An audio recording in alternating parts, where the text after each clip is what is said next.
Hello friends, today's topic is life as a performer. Let's rant. High performers do not burn out because of the work itself. They burn out because they don't know how to stop proving that they deserve to exist. When you're ambitious and your whole life you have been rewarded for your drive, there is a point where your drive becomes a problem. When you start your career, you go in doing the only thing you know how to do, which is everything. You're hustling harder to get to that next level faster. You're overcommitting to prove yourself. And it works. Promotions, raises, milestones.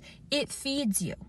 It becomes you. Somewhere along the way, work stops being just work and it starts being your oxygen. The dopamine hits from the achievement. That becomes your fuel source. And without even realizing it, your worth becomes tied to your output. For some people, this shows up as extreme guilt when they're not working, where even your time off when you could be with your family, the people that matter, that can feel like time you're wasting, time you're falling behind. And for others, it's over responsibility, carrying everyone else's weight, feeling like if you're not the one to hold it all together, it's all gonna fall apart. And for some high performers, this goes so far as the constant chase, where no win is ever enough. You hit the goal, you finally get there, and instead of feeling accomplished, you still feel like you're not good enough. And so you move the goalpost again and again till you're not even working towards something anymore. You're just running from what it would mean if you stopped. Because underneath all the hustle, all the ambition, all the gold stars,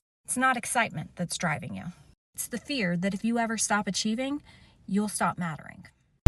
You might have great music, but if your live performance is off, fans might not take you seriously. Here's what most artists get wrong on stage. Number one is crowd engagement. You're not just there to perform, you are there to connect. Talk to your audience, make eye contact, bring them into the show. The next is rapping or singing over a full vocal track. It kills the energy of the show and makes it seem like you're unprepared. Create a performance mix, keeping the vocals on the hook but eliminating it in the verses. The next is standing still. Unless you're doing a ballad, you need to move around on stage. Your body language should match the intensity or the emotion of that specific song. The next is not recording your performance. You have to watch your back to study your weaknesses and how you can make a better show. Live shows are your resume. Make them remember you and not your mistakes. Are you in a performance-based relationship? That's what I want to know. That's the question.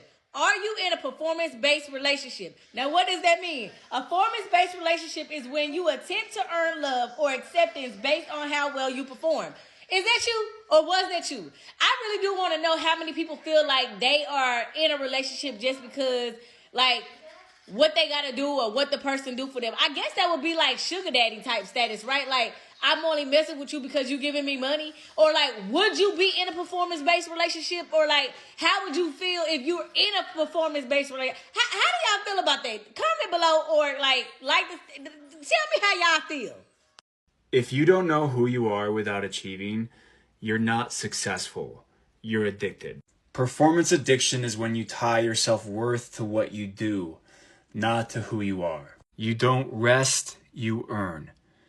You don't connect, you impress. You don't feel safe unless you're outperforming everyone around you. It's not ambition, it's survival dressed up as success. Follow for tools to rewire your identity and not just your habits. Sometimes we all have this addiction where we watching ourselves on how we are doing in life and how can we improve on things. In my opinion, this is why a lot of these live performances nowadays be looking crazy. And when you think about Whitney Houston, she used to stand there with that microphone or with a microphone stand and eat.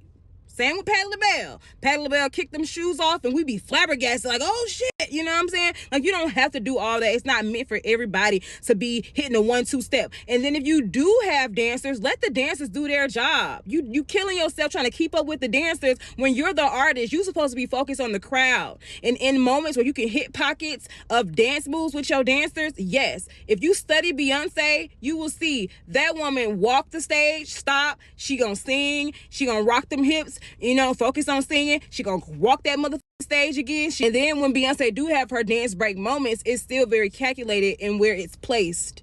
And whatever song is coming next, she can get her breath. Everything, there's a purpose for every part of the show how Beyonce has it curated. A lot of y'all is looking crazy on stage, running around trying to keep up with the dancers. You ain't even focused on your audience. You too focused trying to sing and hit the steps. Like, let your dancers do their job, and your focus should be how you are singing, how you are sounding, and your interaction with the crowd. Growing up with overly critical parents, you start to develop this third person sense of constantly being judged, constantly feeling watched. When your parents expected you as a child to be perfect, whatever that meant for them, you in your child mind had to guess what perfect meant to them at all times. So even in the moments where they may not be saying anything or they may not be with you, your survival mind, your survival body still had to be in that fight or flight, observant, hypervigilant mode to make sure that you're never disappointing that inner critic that's now in your head. The way our parents treated and talk to us becomes the way that we treat and talk to ourselves ultimately. So if they were always judging what you wore, what you said, how you responded, you probably now are holding yourself to invisible standards that you don't even know what those standards are. A lot of people judge the way they walk when they're walking perfectly normal, but because you have that inner critic, that inner third person that's constantly watching and constantly scanning you, it's hard for you to just relax. Like, you're constantly trying to guess what other people want from you. You're constantly trying to guess what other people's version of perfect looks like for you, on you, instead of just being authentic. Like, we have to let go of that hypervigilance of constantly scanning if we're doing everything right for survival, because now we can fuck up, we can mess up, we can say all the wrong things, we can walk all the wrong ways and still be loved, still be accepted.